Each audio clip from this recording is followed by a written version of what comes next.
Hi, I'm Jonathan Shokrian. I was inspired to start MeUndies because I was sick and tired of all the underwear brands out there that didn't feel like they represented me. I wanted to recreate underwear and make it comfortable, fun, and expressive. If MeUndies had one rule, it would be just be yourself. Self-expression is a big part of our company because we want everyone to feel like they can represent themselves. It's all about me. Our original fabric is made out of micromodal. Many have a hard time even just pronouncing it, but it's so soft and buttery you just want to rub it on your face. MeUndies comes out with more prints than any other underwear brand in the world. New prints every week. Some of my favorite prints are Funny Bones, our 420 prints, and even St. Patrick's Day. Best of yet, we offer MeUndies in sizes extra small to 4XL, so there's something for everybody. If you've never tried MeUndies, we want to give you 15% off plus free shipping. Just go to meundies.com/JON. That's meundies.com/John.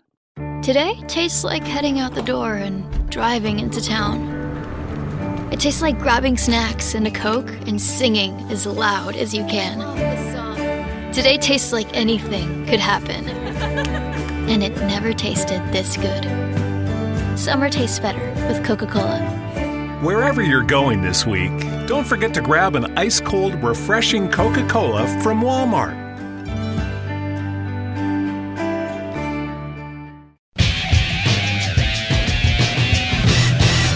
To no one's surprise, Hunter Biden, obviously on behalf of alleged President Joe Biden, perhaps even his brother James Biden, or the Biden family, is now selling artwork for up to $500,000 a painting or whatever the heck it is. This ex-drug addict, of course, we don't know if he's ex, but at least he was, is more suited for doing coloring books in prison. This is another way to influence the policy of this administration. People will be pumping money through Hunter Biden. You know that Tony Bobolinsky testified, we put it before our citizens' grand jury, that Joe Biden gets a 10% cut of everything Hunter and James bring in. This cannot stand. And this is why, in the next few months, we're going to be conducting a citizens' grand jury trial. We already have a judge. We're going to select a petit jury. We're going to give notice to the Bidens. They'll get a copy of the indictment. They'll have an opportunity to come and defend themselves. If they don't defend themselves, we will try the case and we will seek a conviction. And then we'll seek a proper sentence, frankly, which should be imprisonment, if not for life, then for many, many years. And then, of course, we'll invoke the right of citizen self-arrest and we'll ask law enforcement to do it. As I've said many times, even in the state of California, if you know of someone committing a felony, you have the right to arrest them and turn them over to authorities. That is, in fact, what we'll seek to do. We won't even arrest them. We'll just ask the authorities to do it because, frankly, the police and the sheriffs and others have had it. They've been much maligned. They've been disparaged. They've been assaulted. They've been battered. And they frequently have been killed. They've had it too.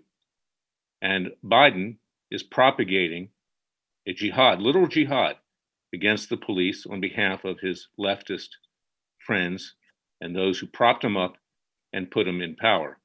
This guy, they obviously must shoot him up with something and bring him out every now and then to make him lucid, because otherwise he's brain dead. And then you got Kamala Harris, who may be the most stupid vice president alleged that we've ever had. All she does when asked a question is cackle like a witch. These people are just rubber stamps for the radical left. For radical blacks, radicals of the Marxian Jewish left, radical Muslims, radical LGBTQTs, meaning gays, lesbians, transgenders, and radical atheists, among other radicals, who have seized total control of this country. And how are they doing it? How are they keeping it? Through the use of the FBI as literally a Gestapo.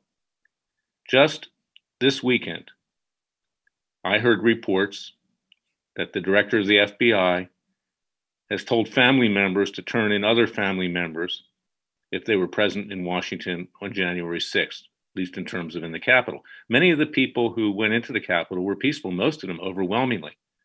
There were a few bad people on either side, but the majority were peaceful. They had had it. They had seen rank corruption, indelible corruption, cancerous corruption in the three branches of government, the executive deep state, the legislative branch, a bunch of court jesters and clowns at best, if not criminals. They just run around stuffing money into their pockets from lobbyists, like the temple in Jerusalem. And we know how Jesus dealt with that, and God, the Father. And of course, the judiciary, which is bought and paid for by special interests, which rubber stamps what the elite want.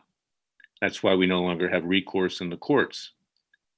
This is reminiscent of Nazi Germany. Turn your family members in. And the use of the FBI to quell dissent and protest is a way that the radical left, and most of the people on the left, even though I disagree with them, are decent people, but the radical left have seized control.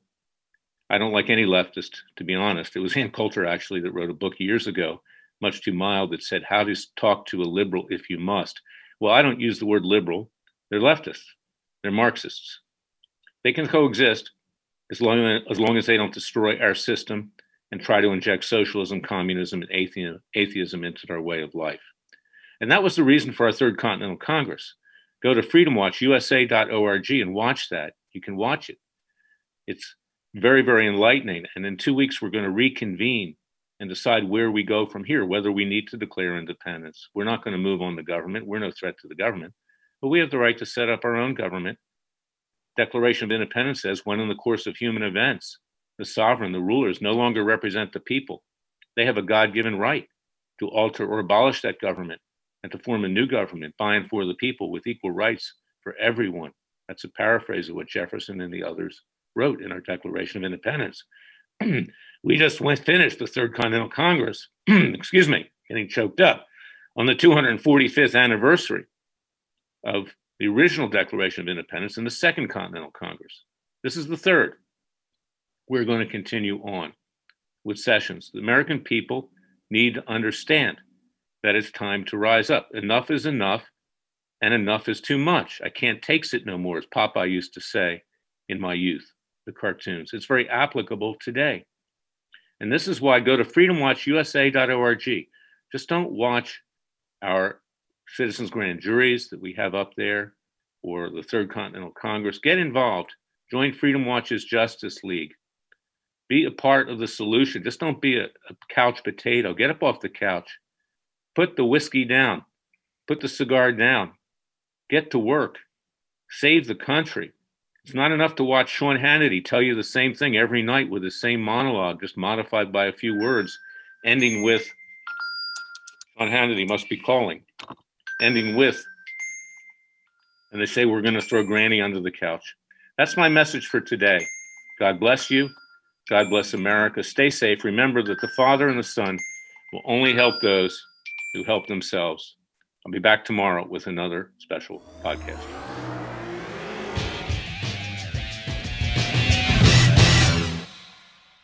Streaming only on Peacock, a new original comedy. Me in a punk band? We Are Lady Parts. A confused mix of hash anthems and sour girl power. You puked all over the front row. Ew. We Are Lady Parts. All episodes streaming now, only on Peacock. It makes a difference when a community gets thousands of new jobs. It makes a bigger difference when all of those jobs pay more than double the federal minimum wage. All Amazon employees make at least $15 an hour. Employees aren't the only ones who experience the impact of our starting wage. Neighbors like Sylvia and Francois of Sylvia's Cafe in Opelika, Florida, feel the impact of that extra spending money. See their story at aboutamazon.com/15/15.